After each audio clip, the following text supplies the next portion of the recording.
Hola, buenos días a todos. Vamos a dar inicio a las actividades de esta mañana. Espero que se hayan ubicado en la posición y la butaca que le corresponde, según yo les publiqué el día de ayer, porque así va a pasar la asistencia. La vamos a pasar por fila, ¿verdad? Desde acá. Y esta se tiene que mover y saltar la asistencia al otro lado, ¿verdad? Para los compañeritos que están aquí a las orillas, para que estén al pendiente pues cuando vaya a pasar la asistencia. La clase de esta mañana nos la va a impartir el licenciado Osvaldo Ángel, ustedes ya lo conocen, y pues le cedo la palabra al compañero. Gracias. Hola. Aunque dije que no iba a estar, pero sí, el link me convenció de dar este tema. Este tema lo dimos nosotros con amebas en el ciclo 1, y hoy vamos a hablar pues de la enfermedad, de la amibiasis y aspectos epidemiológicos relacionados con la enfermedad. ¿Por quién es producida la amibiasis? Por Entamoeba coli, Entamoeba dispar, por Entamoeba histolítica, ¿verdad? Entonces, acuérdense que el único ameba protozoaria intestinal pues es Entamoeba histolítica, y la enfermedad pues conocida como amebiasis intestinal. La enfermedad pueden ustedes también buscarla como amibiasis con I, pero el nombre técnico es entamoebosis, ¿verdad? Entamoebosis, ese es el nombre técnico.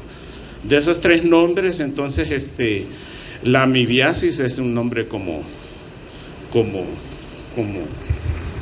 que utiliza la mayoría de la gente, el más popular, ¿verdad? Y pues pero el correcto, el nombre técnico es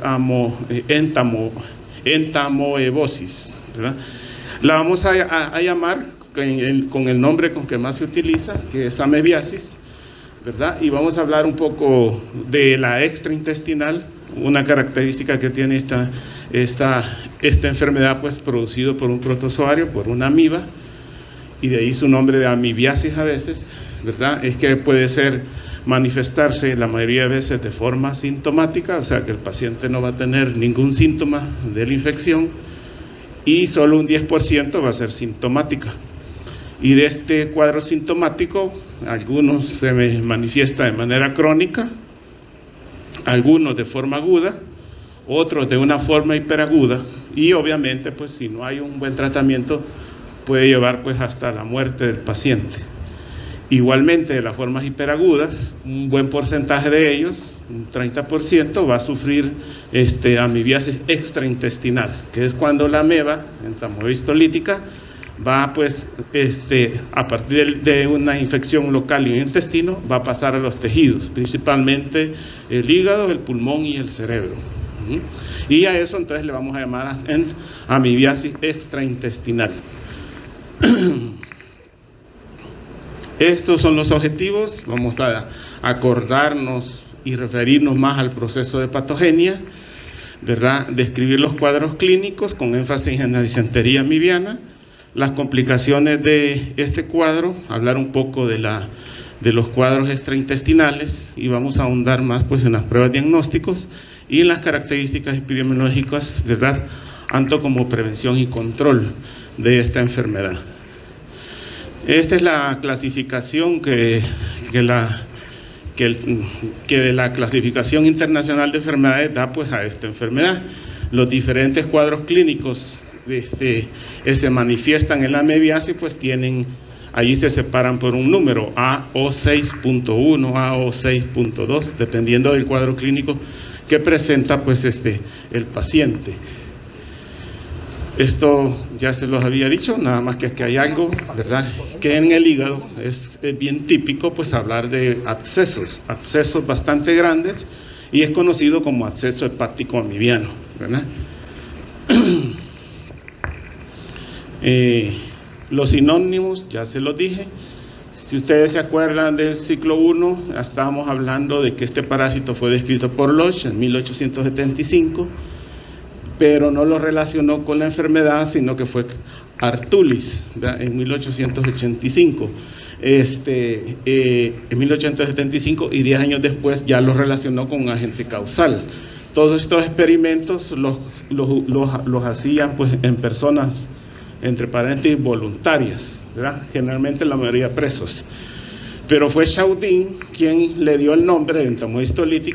Bueno, él, como ya estaba un poco limitado el uso de los presos para demostrar alguna enfermedad, pues él mismo se inoculó los quistes, ¿verdad? Y sufrió 2 cuadros de disentería. Bueno, y se dice que murió muy joven por una disentería amibiana, ¿verdad? Y él pues dio su nombre. Y le llamó pues en ese momento entamoeba histolítica. Hoy ya conocemos o ya lo ubican en el género entamoeba histolítica. Este parásito pues es importante debido a que hay que identificarlo cuando veamos el diagnóstico con una ameba que se parece, que es entamoeba dispar. ¿Se acuerdan de eso? Y dispar quiere decir que es parecido a, y entamoeba dispar pues es morfológicamente igual. Y generalmente cuando se hace el diagnóstico de eso, si ustedes no correlacionan el cuadro clínico con el examen que les van a entregar, podemos estar sobrediagnosticando entamoeba histolítica. Bueno, de ahí que ahora muchos los parasitólogos hablan de la sobredimensión de la amibiasis, y es porque se ha utilizado el examen general de heces, el examen microscópico, del cual van a hacer ustedes una discusión, para hacer el diagnóstico, ¿verdad? Y no se toma en cuenta que hay otras amebas que son similares, ¿verdad? Y los laboratorios estos clínicos a todo le ponen entamoeba histolítica. Puede ser entamoeba dispar, entamoeba moscoski, y no se trata específicamente en ese paciente de una amibiasis. Entonces, ya vamos a discutir eso. ¿Se acuerdan ustedes que tenía 2 estadios, y un estadio es como homotransicional, que es el trofozoito, ¿verdad? El prequiste, el que es como una transición, y el quiste, ¿verdad? El trofozoito es la forma invasiva, es la forma que se reproduce, ¿verdad? Es la forma que vamos a encontrar destruyendo la mucosa intestinal, o la mucosa y la submucosa. Y el trofozoito también es el que vamos a encontrar en los tejidos afuera no son el intestino, o sea, eso lo vamos a encontrar en los pulmones, en el cerebro y en el hígado. Los quistes es la forma de resistencia, si fueran ustedes, es la forma infectante. El metaquiste o el quiste tetranucleado, les estoy recordando lo que vimos en Transmisibles 1, ¿verdad? Es la forma infectante, es el estadio que nosotros ingerimos para infectarnos con entamoeba histolítica, ¿verdad? El metaquiste, ¿verdad? Y generalmente esa es la forma que elimina el paciente, y es una forma de resistencia. Los trofozoitos únicamente los encontramos en los tejidos. Si un paciente tiene amibiasis, elimina los trofozoitos, esos se autodestruyen o se destruyen rápidamente. No son infectantes, si se acuerdan ustedes, ¿verdad? Eso los destruye rápido el ácido del estómago, ¿verdad? Y por lo tanto, entonces, los quistes son los que son los infectantes. Aquí tengo una ¿cómo se llama? Para que recordemos la morfología, que miden entre 10 a 20 micrómetros los quistes, entre 20 y 40, los trofozoitos, ¿verdad? Pueden ser uninucleados, binucleados, o 3 núcleos o 4 núcleos. Este es el metaquiste, que es el estadio infectante, ¿se acuerdan ustedes, verdad? Ahí hubiera traído agua. Y pues es un video donde vemos un quiste, ese que está ahí. Los trofozoitos, característicamente, a diferencia de otras amebas, los trofozoitos ingieren glóbulos rojos, ellos son hematófagos, ¿verdad? Y esa es la única característica morfológica que el microbiólogo tiene en sus manos, o tiene que ver al microscopio para definir que se trata de entamoeba histolítica, porque solo entamoeba histolítica pues es capaz de ingerir glóbulos rojos. Aquí vemos un trofozoito, ¿verdad? Son bien típicos, adentro tiene glóbulos rojos, ¿verdad? Entonces, cuando el microbiólogo ve eso, el laboratorista clínico, él dice que se trata de entamoeba lítica. Y si viera solo quistes, pues vean que tiene un movimiento muy activo, ¿verdad? Ellos se alimentan de bacterias, de restos celulares, ¿verdad?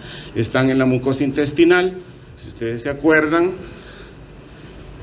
y pues tiene un ciclo vital básico en el cual pues la transmisión ocurre por esas actividades: ingestión de alimentos contaminados, ingestión de agua, ¿verdad? A través de transmisión directa. Esto quiere decir que la persona no se limpia adecuadamente o no se lava las manos adecuadamente después de ir a defecar, y como siempre en algún momento, no creo que no les haya pasado a ustedes, ¿va? Que de repente, ay, me llené, ¿verdad? siempre ocurre. No, yo no. Algunas veces se rompe el papel, no, cualquier cosa. Agarraron solo un cuadrito, no, ¿verdad? Entonces, y si no se lavan bien las manos y quedan en las uñas, pues entonces y tienen quistes y andan tocando los alimentos o saludando a otra persona, pues ahí van. O si tocan los billetes, hay estudios, por ejemplo, en Estados Unidos y en México, donde la fuente de infección ha encontrado los quistes en los billetes. Imagínense, entonces, y uno anda manipulando ahí. Entonces, por eso la importancia de lavarse las manos antes de ingerir los alimentos, ¿verdad? A través del sexo oral o anal, ¿verdad? Y por inoculación rectal en aquellas personas que se hacen los famosos enemas y no se utiliza pues un material nuevo, ¿verdad? Pueden infectar pues a otras personas inoculando los quistes. La forma más común en nuestro medio, en los países en desarrollo, es la ingestión de alimentos, ¿verdad? En los países desarrollados es a través del agua. Entonces, y es mucho menos raro en estas dos, ¿verdad? A través de transmisión sexual, y muy raro pues la inoculación rectal, porque creo que ninguno de aquí nos hemos hecho un enema, por lo menos hasta ahora, ¿verdad? Bien, si ustedes se acuerdan, entonces, cuando el quiste llega al estómago, los quistes son muy resistentes, resisten la acción de los ácidos gástricos, ¿verdad? Y cuando la persona pues ingiere, ya sea pues a través de alimentos, agua, los quistes llegan al estómago, se reblandece un poco la pared quística, ¿se acuerdan?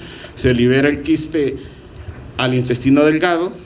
Ahí sufre una mitosis, porque estamos hablando de un metaquiste que tiene 4 núcleos. Entonces, al sufrir una mitosis, se duplican el número de núcleos, ¿se acuerdan? Y esos trofozoides, y tenemos un quiste, podemos decir, con 8 núcleos. Luego, eso sale del quiste, y esos 8 núcleos van a tomar un pedacito de citoplasma del parásito, y se van a transformar en trofozoitos metaquísticos, ¿se acuerdan de eso? Entonces, por cada quiste que ingerimos, se van a formar 8 trofozoitos. Esos 8 trofozoitos son arrastrados a través del tránsito intestinal hasta el intestino grueso, que es su hábitat, ¿verdad?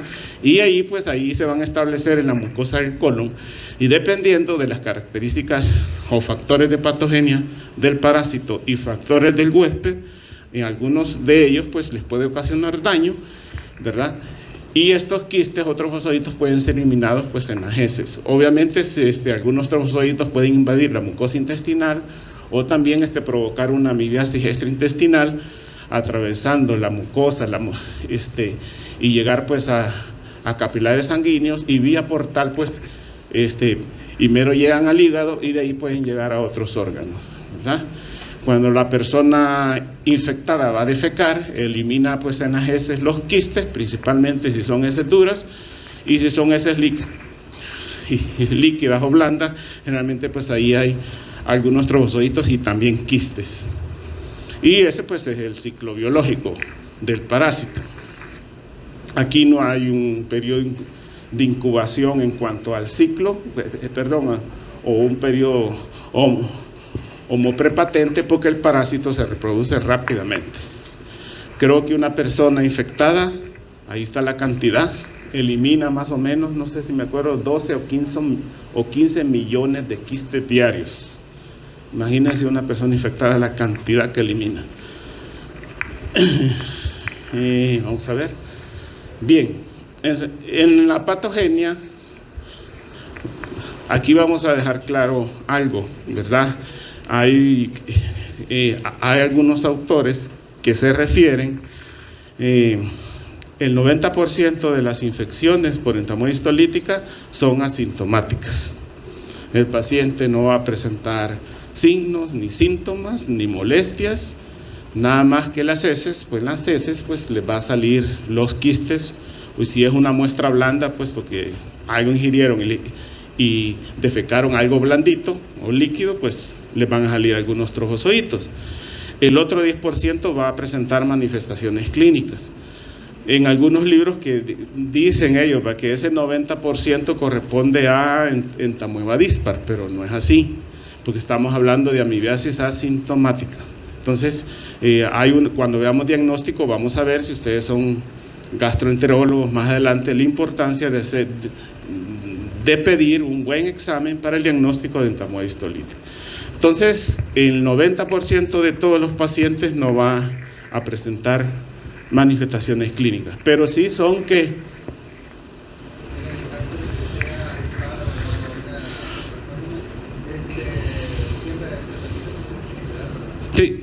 sí, o sea, sí.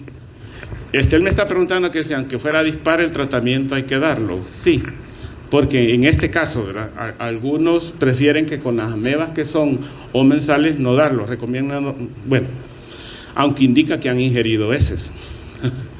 Eso indica, acuérdense que la importancia de las otras amebas que son comensales, que no son parásitos, pues indica que la persona ha ingerido comida o agua contaminada con heces, ¿verdad? Y de ahí pues vienen los quistes. Hay factores del hospedero, que son esos que están ahí, que tienen que ver con que se manifieste la enfermedad. Asimismo, pues hay algunos factores del parásito, que ya lo vamos a ver. La desnutrición, por ejemplo, se ha visto que el 73% de los niños que presentan desnutrición, pues y se infectan con entamoeba histolítica, el 73% va a presentar un cuadro de amibiasis disentérica o no disentérica. Entonces, igual en las personas alcohólicas, ¿verdad? El uso de corticosteroides, hay algunos procesos genéticos que tienen que ver con defectos en los receptores, por ejemplo, de lectina, que es una hormona, y la carencia de este receptor para esa hormona, es un péptido, ¿verdad? Favorece pues el establecimiento de entamoeba histolítica. Igualmente, pues es más común, por ejemplo, pues el acceso hepático amibiano en hombres, ¿verdad? Casi la mayoría de todos los casos del acceso hepático amibiano o amibiasis extraintestinal sucede en hombres, y eso tiene que ver con las hormonas, ¿verdad? Y pues obviamente hay factores del ambiente que son la microbiota. Se ha visto que bacterias como Prevotella y el Bifidobacterium establece una relación simbiótica con entamoeba histolítica y hace la infección más grave en estos pacientes. Asimismo, con todas aquellas bacterias, ¿se acuerdan cuando vimos flora microbiana que habían bacteroides, los Clostridium, ¿verdad? En todos estos pacientes hay disminución de esas bacterias y hay un aumento de estos géneros, que son Prevotella y Bifidobacterium, ¿verdad? Y se ha visto una relación significativa entre la presencia de la amiba y estas bacterias en los pacientes en la amibiasis clínica, ¿verdad? Entonces la microbiota tiene que ver mucho, porque acuérdense que la microbiota secreta muchas, por ejemplo, glicosidasas, que tienen que ver mucho con evitar la adhesión de la amiba a la mucosa intestinal. Yo les voy a dejar estos, al final les he dejado por si quieren leer, ¿verdad? Entonces, ¿Cómo es que sucede? Entonces, ya vimos los factores del huésped que pueden afectar, y eso puede explicar por qué en un paciente o por qué en un buen porcentaje de nosotros nos vamos a infectar con entamohistolítica y no vamos a tener ningún síntoma. Solo cuando nos hagamos el examen de heces, pues ahí nos va a salir. Cuando una persona se infecta con los quistes, ha ingerido los quistes, obviamente pues va a haber la primera línea de defensa, si son los trofozoitos que van a ser destruidos, es el ácido gástrico. El ácido gástrico es capaz de destruir a los trofozoitos, pues, pero no los quistes. Y la segunda línea de defensa es la mucina. Acuérdense que hay una capa de mucina que está sobre las células epiteliales del intestino, ¿verdad? Y que eso establece una distancia entre la superficie de la célula o la luz intestinal, ¿verdad? Y esa distancia obviamente nos protege, es una barrera, ¿verdad? Y evita entonces que la entamohistolítica establezca un contacto estrecho con las células intestinales. ¿Y esto por qué? Porque entamohistolítica al hacer contacto con una célula intestinal es capaz de activar todo su contenido o todos sus factores, y también estimular en la célula intestinal la apoptosis, ¿verdad? Entonces, hay tres eventos principales que tienen entamohistolítica que la hacen producir pues enfermedad. Uno, pues, que es capaz de producir también glicosidasas, y esas son activas contra la mucina.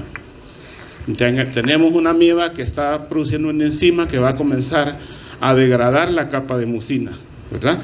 Y además de eso, tiene una lectina, ustedes se acuerdan, galactosa N-acetil galactosamina, que es el principal antígeno o glicoproteína de adhesión que tiene en su superficie. Eso le permite establecer contacto con la mucina y con la superficie de las células intestinales, ¿verdad? Además de producir, hay otra proteína aquí que se llama proteínas ricas en serina, que son muy importantes para la adhesión. Esa y la GAL-GALNAC son los principales factores de adhesión, las proteínas ricas en serina. Esta ameba pues es capaz de producir todos estos productos como la cisteína, las proteinasas de cisteína, que son capaces también de degradar la matriz extracelular o las uniones intracelulares entre las células epiteliales. Es capaz de producir algunas proteínas que llaman amebaporos, que son capaces de formar verdaderos poros en la superficie de las células intestinales, de inducir también la apoptosis en las células intestinales y en los glóbulos blancos, ¿verdad? Es capaz de hacer un tipo de fagocitosis que es conocido como homotrogocitosis, donde es capaz de mordisquear, así podemos decir, la superficie de las células de los glóbulos blancos, principalmente de linfocitos T, los mordisquea, o células presentadoras de antígenos, y de esa manera está capturando antígenos de superficie que él luego los expresa en la superficie. ¿Y qué creen que va a pasar ahí? Es una forma casi de estar evadiendo el sistema inmune. Y eso es lo que se conoce como homotrogocitosis, ¿verdad? Igualmente, pues, hay un factor inhibidor de macrófagos que produce, y se llama factor inhibidor de macrófagos de entamohistolítica. Es muy similar, pues, a la citocina que producimos nosotros, nada más que la está produciendo la misma entamohistolítica. Eso, junto con la presencia de interleuquina 8, ¿verdad? El factor de necrosis tumoral y la presencia de neutrófilos localmente produce una reacción inflamatoria en el sitio donde está destruyendo esas células epiteliales, que van todavía pues a destruir ese tejido homocercano pues a las vellosidades intestinales, en este caso, ¿verdad? A las criptas. Hay otras proteínas que la vemos acá, ¿verdad? Que habíamos hablado, y principalmente las proteasas de cisteínas tienen un gran efecto sobre el sistema inmunológico. Son capaces de degradar la IgA, la IgG y también algunos factores del complemento. Entonces esto lo hace pues evadiendo prácticamente el sistema inmune específico y natural, ¿verdad? Y cuando todo esto se conjunta, el parásito va destruyendo las células epiteliales, ¿verdad? Y conforme va destruyendo, vean, aquí ha comenzado a destruir, aquí penetran los trofozoitos, y una característica que tienen ellos es que una vez llegan a la submucosa, comienzan a expandirse lateralmente. Ya, aquí tenemos un pequeño orificio donde entró la entamoeba histolítica, y al llegar a la submucosa comienza a destruir el tejido de forma lateral, dando una característica típica. Esta es una úlcera, obviamente esto va a formar una úlcera en el cual pues hay material o detritos celulares, hay glóbulos blancos, ¿verdad? Y si hay un vaso sanguíneo, esto puede sangrar, ¿verdad? Y dando la apariencia típica, lo que en patología vamos a conocer como úlcera en botón de camisa. Este es como el hilo y este es el botón, ¿ya? Así se le conoce a las lesiones típicas atológicas que se producen en la amibiasis. Y obviamente, si eso está ocurriendo en el intestino grueso, algunas veces puede, vean, o de este material puede salir, y obviamente aquí hay mucus, puede haber sangre, y eso va acompañando pues a las heces. O otros, haber destruido toda la submucosa, está ya afectando casi la muscular y solo le falta atravesar la serosa. Entonces, y si eso ocurre, creo que toqué, y si eso ocurre, entonces estamos ante una complicación de la amibiasis, que es la perforación intestinal. Entonces la ameba puede destruir todas estas capas, ¿verdad? Destruir la última capa y llegar pues al peritoneo y producir obviamente pues un cuadro más complicado para el paciente. Aquí podemos ver, vean, las lesiones patológicamente se ven como un pequeño huequito y un fondo bastante ancho, ¿verdad? Obviamente algunas de esas tienen pus, ¿verdad? Aquí pueden haber bacterias que pueden hacer una infección secundaria, pues, y eso pues obviamente va a producir las manifestaciones clínicas, ¿verdad? En la amibiasis. En este caso, las úlceras son más comunes en la región iliocecal, en el recto y el sigmoides. Esos son los sitios donde más frecuentemente ocurren las úlceras. Les dije, en la región iliocecal, el recto y el sigmoides. Bueno, no sé si tienen alguna pregunta hasta acá. Obviamente esto va a originar, digamos, alteraciones gastrointestinales, dolor, porque esas úlceras pueden estar sangrando y el paciente va a tener, entonces en las heces vamos a ver sangre, ¿verdad? Además de pus y moco. Las heces de estos pacientes son, ¿sí? Algunos pacientes son asintomáticos y no reciben tratamiento porque son asintomáticos, ¿la ansiedad llegaría o no? No, cuando hablamos de pacientes asintomáticos, ellos no presentan esto. La ameba está localizada en la luz intestinal y ahí puede permanecer, ¿verdad? Entonces no le va a causar nada, ¿verdad? Y ese sí, el principal problema es que son los portadores crónicos. Son gente que ahí anda el parásito y lo andan repartiendo, ¿verdad? Bien, cuando hablamos de amibiasis, entonces hablamos de dos tipos, la intestinal y la extraintestinal. Ya había, en todas, obviamente, pues el estadio que causa esto es el trofozoito, ¿verdad? Ya habíamos dicho. Y pues en el caso de la amibiasis extraintestinal, característicamente en los sitios anatómicos, o sea, en el cerebro, en el líquido cefalorraquídeo, en un esputo, ¿verdad? O en un aspirado de hígado, lo que se va a encontrar son trofozoitos. Allí no encontramos quistes, ¿verdad? No va a eliminar una persona que tenga una amibiasis pulmonar, pues no va a eliminar quistes. Los quistes solo se forman en el intestino, ¿verdad? Por eso no puede haber como transmisión, ¿verdad? Ay, mejor no, ya estaba pensando ponerles eso, pero no, es una pregunta. Ya ustedes van a deducirlo. Entonces, tenemos amibiasis intestinal, lo cual pues lo vamos a clasificar, creo que en la medicina interna, pues ahí lo van a encontrar como amibiasis intraluminal, que es la amibiasis asintomática, ¿verdad? Y luego tenemos la colitis amibiana, que se puede dividir en dos cuadros, ¿verdad? Que es la colitis amibiana no disentérica, que es la más común, es la más frecuente, y la colitis amibiana disentérica. Y luego, pues, una forma como más grave, que es la colitis gangrenosa. Y la amibiasis extraintestinal, que obviamente, pues, el ejemplo más clásico es el absceso hepático amibiano, ¿verdad? Una lesión que sucede, pues, en el lóbulo, en el derecho, es el sitio más común, ¿verdad? Y que dependiendo de cómo el paciente, cómo avanza el cuadro clínico, ese absceso puede llegar a ser inmenso. Y obviamente, pues, otros cuadros que van a depender del sitio anatómico, en el pulmón, en el pericardio, vean, en el peritoneo, en la piel, en el cerebro, vaso, bueno, principalmente en cualquier órgano, pero principalmente hígado, cerebro y pulmón.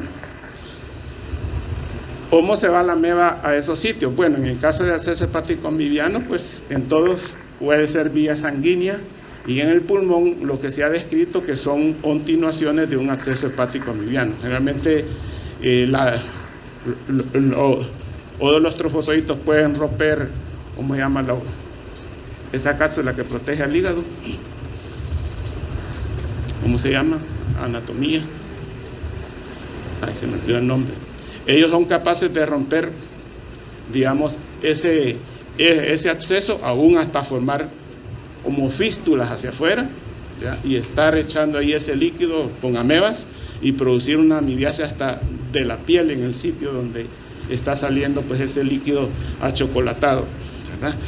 Y también, pues, a través de él, con el contacto con el diafragma, pueden las amebas penetrar el diafragma, atravesarlo y llegar al pulmón. Además, pues, también pueden hacerlo vía sanguínea, ¿verdad? Entonces, eso.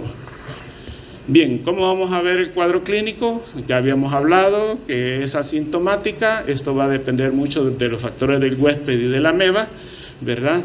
El portador, pues, hablábamos del ácido gástrico, la presencia de homodemusina o hidrolasas, que también, pues, inhibe la actividad de la Gal-Galnac, ¿verdad? Y no permiten que se establezcan, ¿verdad? Igual, pues, que el factor más importante para infectarnos es el quiste, ¿verdad? Y en estos pacientes, en la forma asintomática, que es el 90% de los casos, pues, es de importancia, porque ya les dije, es el principal diseminador del parásito, ¿verdad?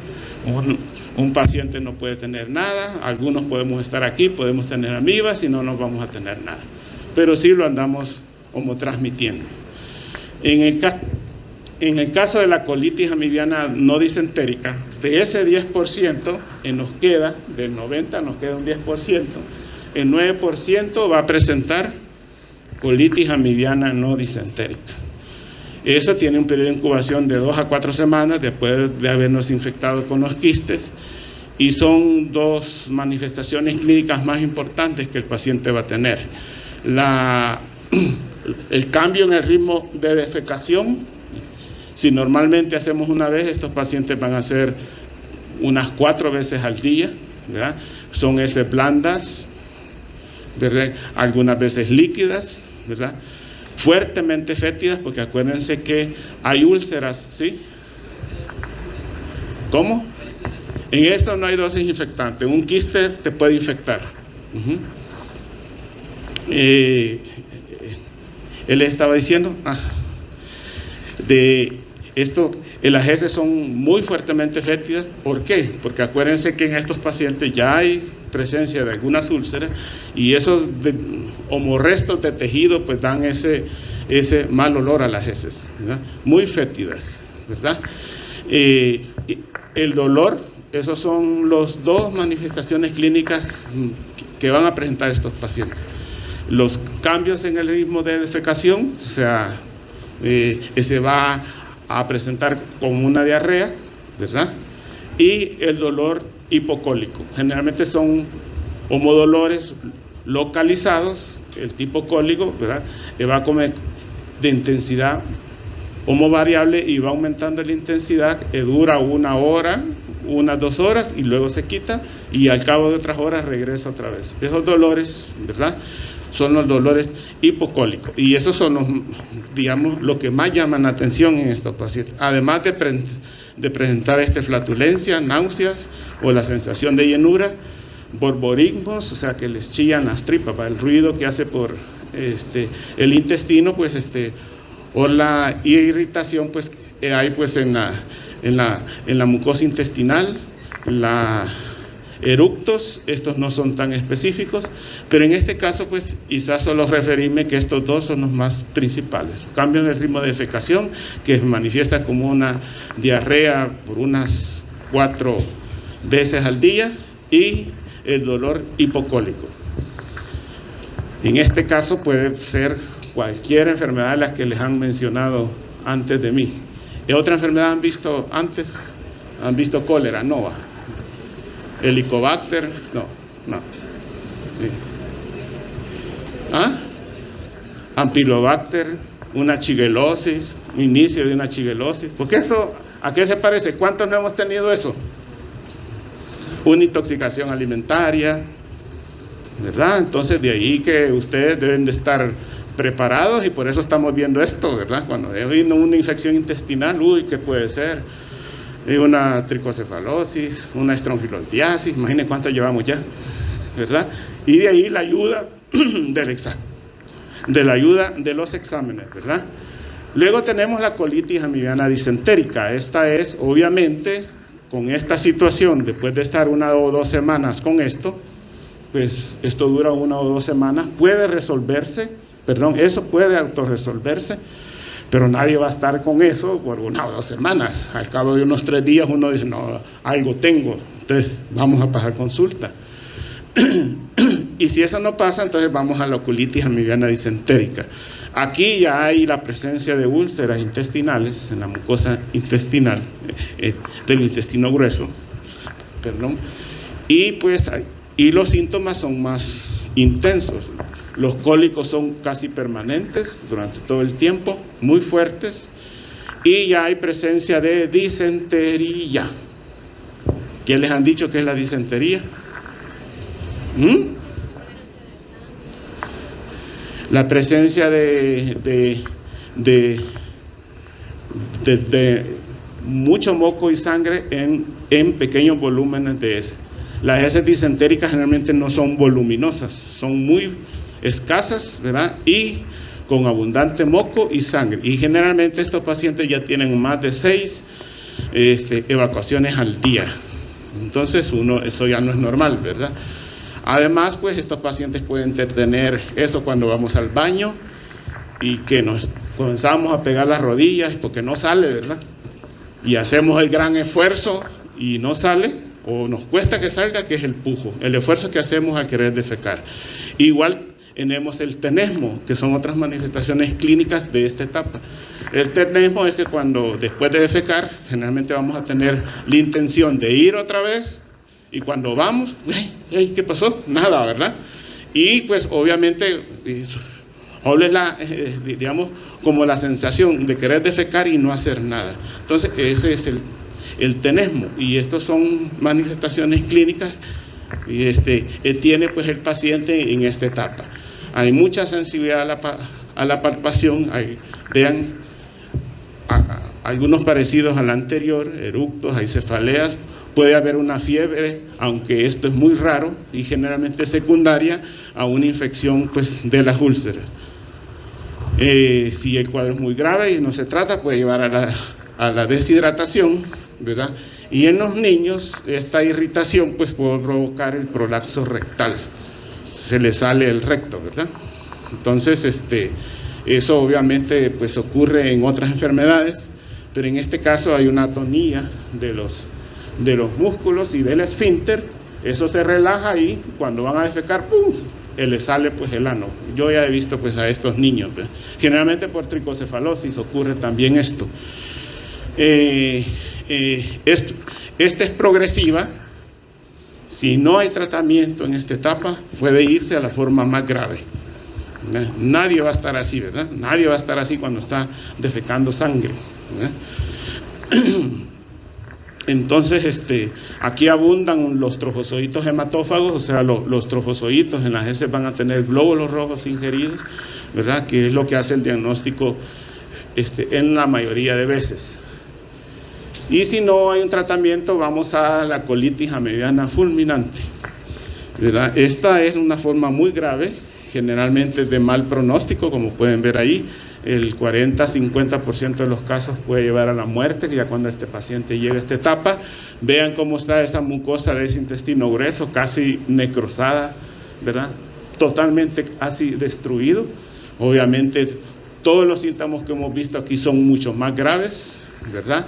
Y acompañado, en este caso sí, de fiebre, una distensión abdominal bastante evidenciada. Hay compromiso del estado general.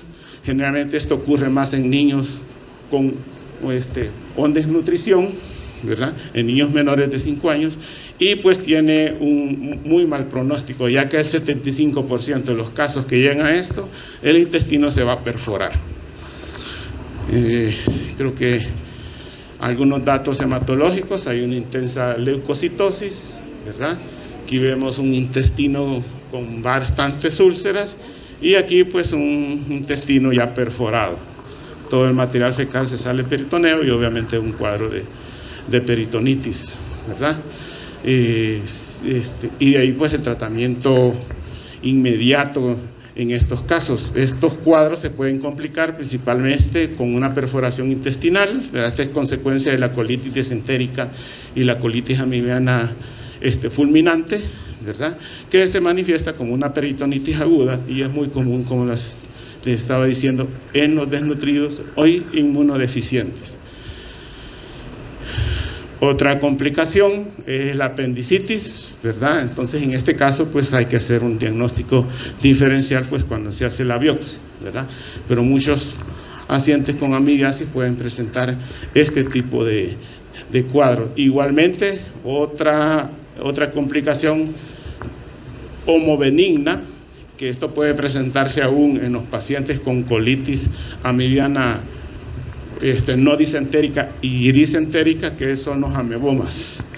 Los amebomas es tejido granuloso que se presenta pues en la mucosa del intestino grueso, son homomasas de tejido homofibroso, que hay presencia de trofozoitos en esos tejidos y da la apariencia, como lo vemos acá, que este es un ameboma, ¿verdad? Que parece un cáncer, ¿verdad? Cuando se hace una biopsia de esto, ahí se ven los trofozoitos, y por eso el nombre de el tumor producido por amebas, o también llamado ameboma, ¿verdad? Aquí vemos la escasa luz intestinal, y este es el ameboma, y aquí se ve pues esta masa que está acá. En algunos pacientes pues ocurre muy frecuentemente, y hay que diferenciarlo pues obviamente de algún cáncer, pero eso es curable con el tratamiento. Desaparece. Son más comunes en el ciego y en el recto y en el sigmoide. En esta intestinal, aunque el objetivo dice que solo mencione los cuadros, al inicio los mencionamos en la clasificación, pero solo vamos a mencionar que el órgano más afectado acá es el hígado. Aquí vemos un absceso hepático amibiano, en el cual pues los trofozoitos están generalmente en la periferia del absceso. Aquí abundan bastante. Este es un líquido como chocolate, ¿verdad? Hoy ya no se hace punción de eso, ¿verdad? Porque hay muchos otros exámenes que pueden ayudar a identificar esto. Y generalmente pues aparece pues en los hombres, y un 10 a 35% de los pacientes no ha tenido manifestaciones clínicas. O sea, no necesariamente yo tengo que tener un cuadro no disentérico para luego como presentar un cuadro de amibiasis gastrointestinal. O sea que hay un riesgo siempre. Hay pacientes que no tienen síntomas y de repente están con un cuadro de amibiasis gastrointestinal. Una úlcera que se forme probablemente no se va a manifestar homoclínicamente más que un dolor, pero esa úlcera ha sido suficiente para que esa ameba o entamoeba lítica llegue a la sangre y de allí pues al hígado. Generalmente el 60%, cuando es el hígado, el 60% de los casos ocurre en el lóbulo derecho, generalmente son únicos, ¿verdad? Y el tamaño va a variar como dependiendo del tiempo que el paciente pues haya dejado pues estarse con esa lesión. Hay unas manifestaciones clínicas aquí generales, hay fiebre, malestar general, anorexia, pérdida de peso, ¿verdad? Hay crecimiento del órgano, ¿verdad? Un dolor en la zona hepática que se puede irradiar pues a la espalda, y luego pues escalofríos, náuseas y vómitos, ¿verdad? Como tos y disnea como producto del crecimiento de ese acceso hepático amibiano. Hay que tener en cuenta que aquí, entonces, ¿cómo hacemos el diagnóstico si el paciente ya no tiene la amiba o no necesariamente tiene que tener la amiba en el intestino? O sea, si sospechamos de un exceso hepático amibiano y le indicamos un examen general de heces, nos puede dar negativo, porque la infección ocurrió hace mucho tiempo y no necesariamente haya tenido un cuadro clínico manifiesto. Entonces, hay que hacer otras pruebas para esto, ya lo vamos a ver. Bueno, esta es una, ¿ven? Como del hígado, es un acceso hepático amibiano que drenó hacia afuera, ¿verdad? Esto ya no es tan común, aquí no es tan común, en otros países sí. Aquí pues algunos casos de una fístula como producto de una amibiasis en el cerebro, en la ingle, ¿verdad? En el pulmón y en la piel, generalmente en la zona cercana, en la zona cercana pues a la zona hepática. Ahí la amiba se ha ido destruyendo en la piel, y si se toman pues algunas preparaciones de aquí y se ven al microscopio, pues vamos a ver los trofosoditos. El diagnóstico, bien, entonces no sé si tienen alguna pregunta o quieren que les repita algo. Vamos bien, ¿eh? hasta las 11, ¿verdad? Sí. Así como lo mostró ahí en esta parte, ya es caso de muerte, ¿verdad? ¿Se puede recuperar todavía el hígado? No se puede recuperar. Acuerdan que el hígado si se detecta a tiempo, el hígado se regenera, ¿verdad? El peligro es cuando se va al cerebro, ¿verdad? El porcentaje de muerte no es tan mortal si se detecta a tiempo, ¿verdad? Pero el más mortal es en el cerebro, porque el diagnóstico es más complicado y no necesariamente una punción homolumbar para extraer el líquido cefalorraquídeo. La mayoría de veces la ameba no va a estar presente, ¿verdad? Entonces, y puede producirse, el médico puede presentar o pensar que se trata de otro tipo de meningitis, comenzar el tratamiento, pero es una ameba. Hay que dar los medicamentos especiales para ellos, ¿verdad? Pero antibióticos no le va a hacer nada.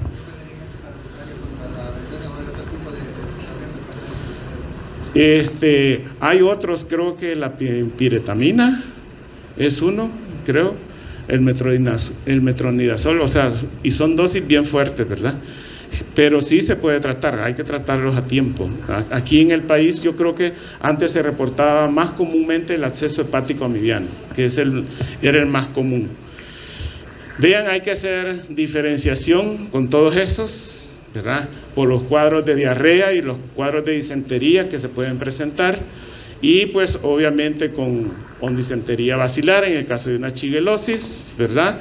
Con intoxicación alimentaria en el caso de adenocarcinomas, cuando pues con un ameboma, ¿verdad? Entonces, ¿y cómo lo van a hacer? Bueno, la historia clínica de ustedes, que ustedes han hecho, las manifestaciones clínicas del paciente y la ayuda, pues, el apoyo de los exámenes de laboratorio.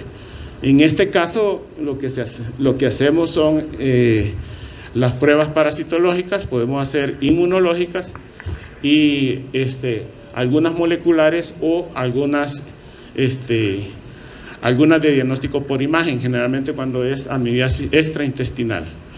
El diagnóstico definitivo de esto, entonces, lo va a dar las manifestaciones clínicas y la observación del parásito, pues, en el tejido se ha indicado, pues, para hacer el examen, ¿verdad? Lo más común que nos va a llegar, pues, obviamente van a ser las manifestaciones intestinales y por lo tanto, pues, las heces van a ser las muestras que más comúnmente vamos a tener para hacer diagnóstico de amibiasis, y puede variar, pues, entonces, de acuerdo, pues, al tejido de donde pueda estar la ameba, que puede ser un esputo en el caso de que pueda estar en el pulmón, ¿verdad?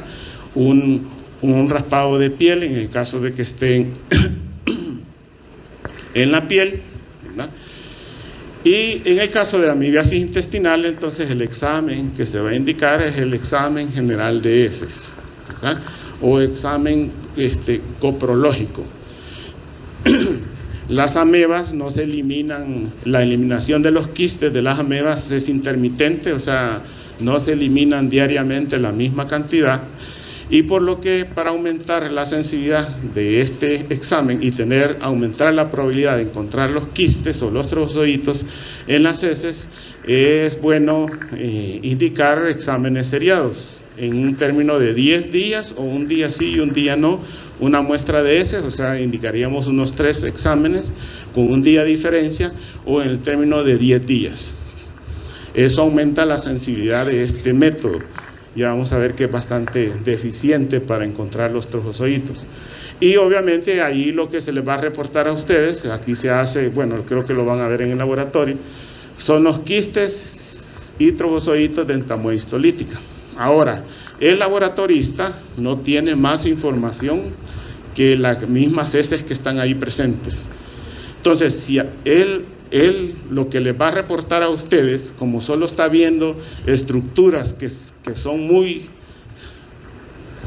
características de entamoeba histolítica, pero como hay otras amebas que también son iguales, entonces él va a reportar esto.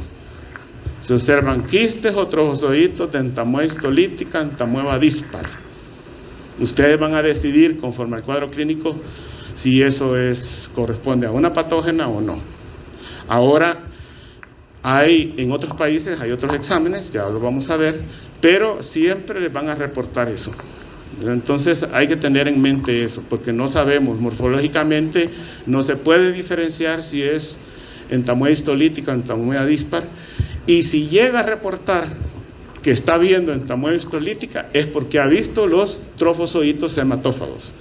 La única característica morfológica o fisiológica que le dice al microbiólogo o al laboratorista clínico que es entamoeba histolítica es que se haya visto algunos trofozoitos y tengan glóbulos rojos en su interior, porque solo entamoeba histolítica hace eso.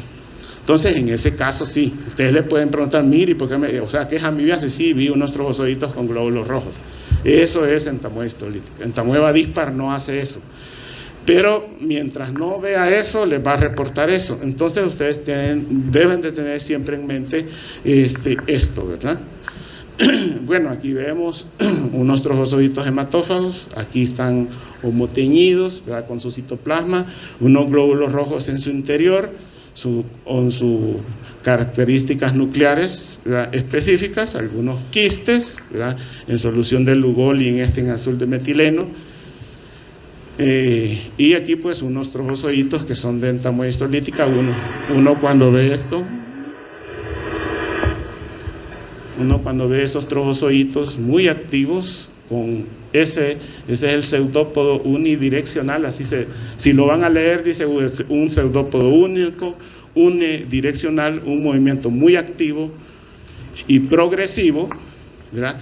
Y esto se trata de, bueno, como no vemos glóbulos rojos en su interior, yo diría que es entamoeba histolítica, entamoeba dispar, porque sí, son iguales, ¿verdad? Obviamente, si usted es el paciente, tiene esas manifestaciones de cólicos, más más ir al baño unas 3 o 4 veces al día con heces blandas y muy fétidas, entonces ustedes van a decir que se trata de una, ¿qué? Amibiasis, porque ustedes tienen la historia clínica de ese paciente, ¿verdad? Y el laboratorio les va a ustedes son los que van a decidir realmente si se trata de una entamoeba histolítica. Bien, ahí vemos trofozoitos muy activos. En esto, aquí hay otro parásito comensal, es una Pentatrichomonas hominis eso. Pero este es lo que ve uno cuando ve pues una amibiasis, además de ver una gran cantidad de leucocitos, a veces pueden ver algunos glóbulos rojos, si es el caso de una disentería, y los trofozoitos muy activos. Bien, el método recomiendo para confirmar si es entamoeba. Entonces, el examen microscópico, el examen general de heces que ustedes van a indicar, no les va a decir se trata de entamoeba histolítica. Hay otros métodos ahora, o pruebas rápidas, en los cuales, pues, a través de algunos Homo ELISA, o pruebas rápidas que se hacen así como se hacía el COVID, ¿verdad? Se hacía en una plaquita, ¿verdad? Hoy ya existen, donde sí ya hay una diferenciación con entamoeba díspara. Entonces ya estas pruebas rápidas ya nos dicen si se trata de entamoeba histolítica. Entonces, esas ya las venden, ustedes como gastroenterólogos lo pueden pedir, ¿verdad? Para estar seguros de que se trata de entamoeba histolítica. Y obviamente, pues estas tienen una alta sensibilidad y especificidad, y el uso de estas pruebas han cambiado la prevalencia real de la amibiasis. Con el examen general de heces, uno hablaba que la prevalencia de esa parasitosis andaba entre el 30 al 50% en los países en desarrollo. En estudios que se han hecho ya utilizando pruebas que identifican ya entamoeba histolítica, no pasa ni del 5%. Imagínense, entonces hay una sobredimensión de la prevalencia de entamoeba histolítica por el mal uso, ¿verdad? No mal usos, por el no tener una prueba efectiva diagnóstica que nos diga de que de verdad se trata de entamoeba histolítica. Bien, otro tipo de examen son las pruebas serológicas. Estas se usan en la amibiasis gastrointestinal, no se recomiendan en la amibiasis, ¿cómo se llama?, intestinal, primeramente porque nos pueden dar negativa, ¿verdad?, y generalmente porque los pacientes con amibiasis intestinal también pueden dar esta prueba positiva, o sea, como les puede dar positiva, les puede dar negativa. Entonces, las pruebas serológicas no son útiles para el diagnóstico de amibiasis intestinal, son útiles para el diagnóstico de la amibiasis extraintestinal, ¿verdad? Lo cual indica pues la seropositividad de estas pruebas serológicas, que es la detección de anticuerpos, es que hay una invasión en los tejidos de la ameba.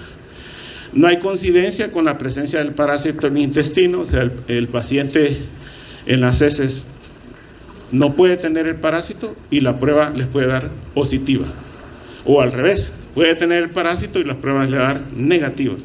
Entonces, los anticuerpos, cuando hay invasión en los tejidos, una desventaja de estas pruebas es que persisten hasta por 2 años. O sea, un paciente tuvo una pequeña úlcera, obviamente ahí hay contacto con el sistema inmune, y los anticuerpos los va a tener por mucho tiempo, ¿verdad? De repente al siguiente año puede llegar con hepatitis viral, solo por decir algo, y ustedes, no sé, por algo piensan que es un absceso hepático y les va a dar positivo, pero no se trata de un absceso hepático, porque los anticuerpos pueden estar ahí presentes por mucho tiempo. Entonces, ahí cuenta mucho pues toda la historia clínica que ustedes le están tomando al paciente y las manifestaciones clínicas. Bien, es positiva en todos los casos de amibiasis invasiva, eso sí, ¿verdad? Lo cual nos puede ayudar mucho, ¿verdad? Y de algún momento pues se comenzó a utilizar para determinar si el paciente estaba curado, pero pues al descubrir que a pesar de hacer algunas pruebas a los meses seguía dando positiva, obviamente no se puede utilizar para ese sentido esta prueba. Algunas interpretaciones de esta prueba, pues ahí se las puse, están en la bibliografía, creo, donde está, pues, por ejemplo, si tenemos S positiva y serología negativa, puede tratarse de una entamoeba histolítica no invasiva o puede tratarse de una entamoeba dispar. Porque también la desventaja de esto es que a veces entamoeba dispar, algunos antígenos que utilizan, más cuando son antígenos recombinantes, pueden dar homopositivo. Si las S dan negativo y la serología positiva, puede tratarse de una infección pasó hace mucho tiempo, ¿verdad? Aunque, como les decía, la dificultad, pues, de esta prueba es que no hay coincidencia con la presencia de parásitos en el intestino. Pero si la S es positiva y la serología es positiva, más las manifestaciones clínicas, podemos estar ante una entamoeba histolítica, pues a una invasión por entamoeba histolítica. Estas pruebas, obviamente, como es diagnóstico de laboratorio, hay que relacionarlo con otros métodos de diagnóstico, generalmente imagenológicos, ¿verdad? Les voy a dejar este cuadro donde van a ver donde está la sensibilidad y especificidad de cada prueba, para que ustedes decidan cuál es la mejor. La microscopía, que es el examen general de heces, miren la sensibilidad. Hay que tener en mente que este examen, a pesar de que es más común, es menos del 60%, que hay un 40% que no nos lo va a detectar. Hay que tener en mente, y no es que el laboratorio sea el malo, ¿verdad? Bueno, es lo que pensaba, o la persona no conoce. Los métodos tienen sus ventajas y desventajas, y el examen general de heces tiene esa desventaja. La sensibilidad de esa prueba, aunque es la más usada, es muy pobre en la sensibilidad y especificidad, ¿verdad? Y por eso, pues, las pruebas rápidas estas de detección de antígenos son las que lo están un poco como aventajando un poco, ¿verdad? La serología en los casos de amibiasis extraintestinal, vean, anda del 65 al 92%, y la especificidad mayor del 90%, ¿verdad? Pero la desventaja, como les decía aquí, es lo que yo les estaba diciendo, ¿verdad? La detección de antígenos, vean que es del 0 al 88%. Obviamente hay que hacer un examen microscópico antes y luego hacer la prueba rápida, ¿verdad? Para incrementar esto, pero puede llegar hasta un 88% y es muy sensible en áreas endémicas como la de nosotros, ¿verdad? Y el PCR, que obviamente es el estándar de oro, es la prueba, pues, de referencia ahora, pero obviamente esta requiere instrumentos y es muy costosa y pues obviamente personal capacitado para ello. Lo mejor, pues, entonces es el PCR, ¿verdad? Bien, entonces ya hablamos de la patogenia, del diagnóstico, las ventajas de estos exámenes. Obviamente nosotros, lo que vamos a tener, lo que van a hacer ustedes, están haciendo su año social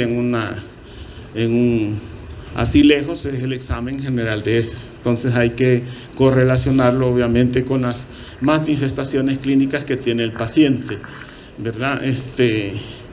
En la distribución, pues el parásito es cosmopolita, está distribuido en todo el mundo, ¿verdad? Y pues y su prevalencia, pues, es mayor en países en desarrollo. Es común en zonas tropicales, en cálidos y templados, ¿verdad? Más o menos hay unos 500 millones de personas infectadas, y de esas un 10% son los que unos 50 millones tienen la enfermedad o manifiestan enfermedad, ¿verdad? Y unos 40.000 a 100.000 generalmente mueren por amibiasis, ¿verdad? Dentro de los parásitos es la tercera causa de muerte, ¿verdad? En los países donde llevan un control de esto, ¿verdad? Bueno, eso es el 3 que está ahí. Y la prevalencia de ellos, pues, además de que es muy variable, puede ser muy variable y va del 1% al 50%. Las prevalencias más altas son han ocurrido pues en África, ¿verdad? Y las prevalencias bajas pues van desde los países desarrollados, ¿verdad? Y igual pues en los países latinoamericanos. Yo me acuerdo que hace poco, cuando estaba haciendo esta revisión, cuando se hablaba de sobredimensión de la prevalencia en entomolítica, fui a revisar todos los trabajos que habían de esto sobre prevalencia de parásitos, y en nuestro país hacían antes ustedes o los de laboratorio clínico, no, ustedes siempre hacen trabajo, no, y medicina ya no están haciendo tampoco, no, hoy les dejan un curso. Entonces, y la prevalencia andaba entre el 28 al 30% de los casos de entomolíticas que reportaban. Obviamente, pues, eso no es real, porque si nosotros hiciéramos una prueba que determine que en realidad se trata de entomolítica, la prevalencia no pasaría ni del 5%, si no es que menos. Entonces, esta sobredimensión del diagnóstico de entomolítica obviamente ocurre en todos los países, porque estas pruebas rápidas obviamente no son baratas, ¿verdad? E invertir en hacerlas pues sería bastante costosa para los países latinoamericanos. El reservorio principal entonces es los adultos jóvenes, ¿verdad? Afecta a ambos sexos por igual. En el caso de la amibiasis intestinal, en la extraintestinal ya habíamos hablado que afecta más a los hombres, y en los portadores crónicos, pues, bueno, aquí está, miren la cantidad de quistes que elimina una persona con entomolítica, son unos 15 millones diarios, una gran cantidad. Y por lo tanto es la fuente principal, es la fuente de infección principal, pues obviamente en la amibiasis. La enfermedad igual cuando es en niños, pues se tiende, es más frecuente en los niños menores de 5 años, donde sí los cuadros a veces pueden complicarse, pero nadie va a tener ahora un niño, pues obviamente con diarrea por más de una semana, ¿verdad? Siempre hay que llevarlo a consultar.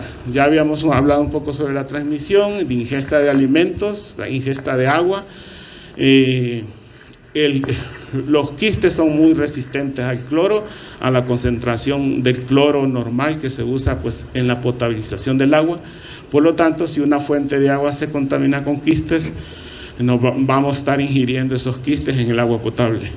Y por eso pues el agua potable, para que esto no pase, pues debe ser asada por filtros especiales. Bueno, hoy todas las plantas tienen filtros en los cuales pues filtran estos parásitos, ¿verdad? Algunas bacterias también. Puede transmitirse a través de contacto directo, como estábamos hablando pues anteriormente.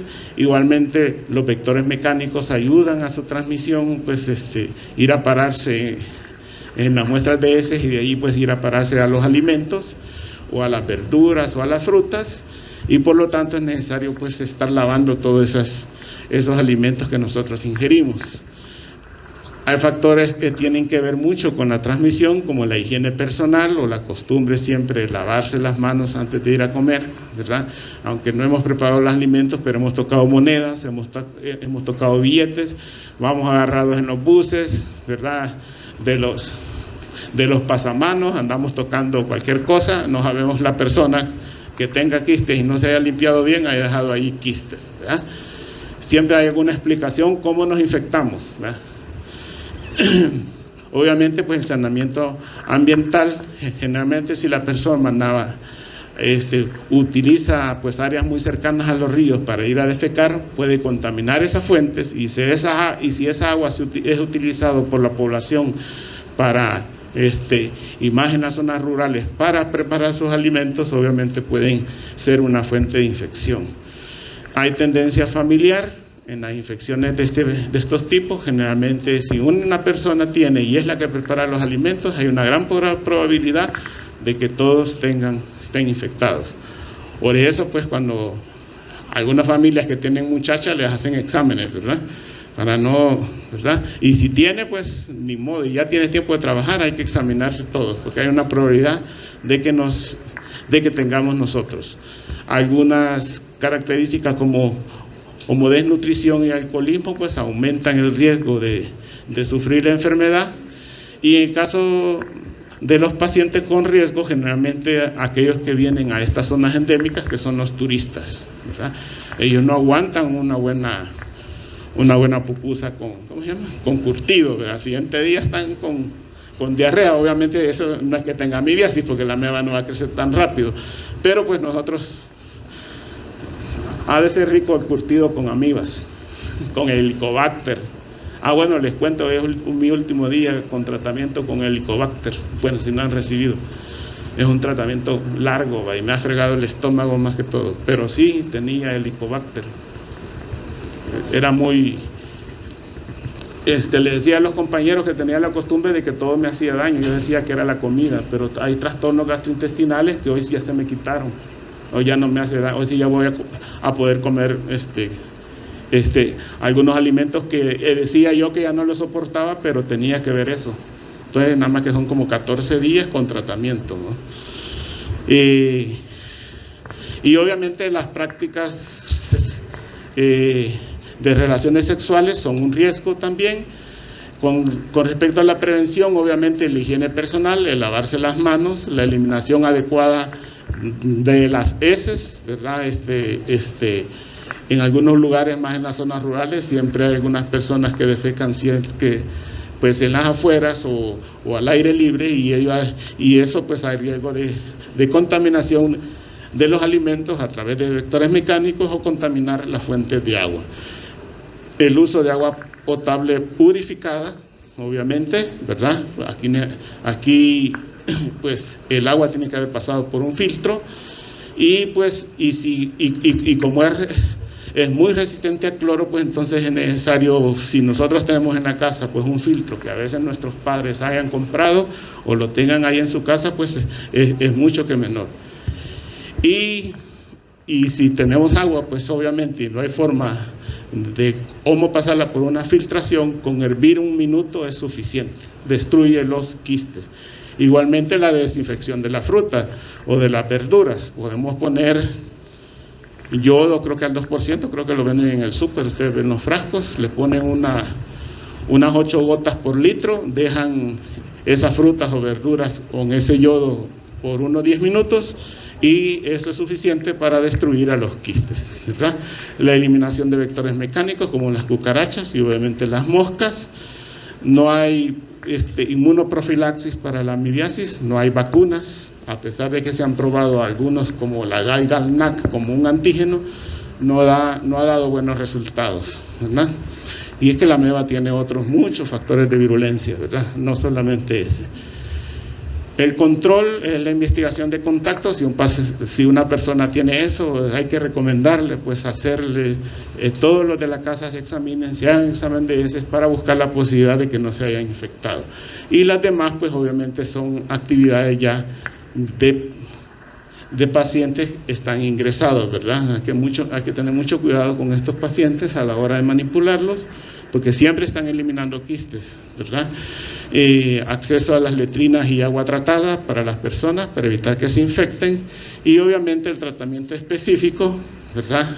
Para los que manifiestan la enfermedad y para los portadores, como decía el compañero, ¿verdad?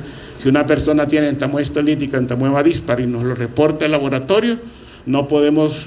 Yo no me la jugara diciendo, no, es que puede ser dispar y por eso no tiene nada y no le voy a dar tratamiento. No, mejor hay que dárselo, ¿verdad? Porque ha ingerido caca, ¿verdad?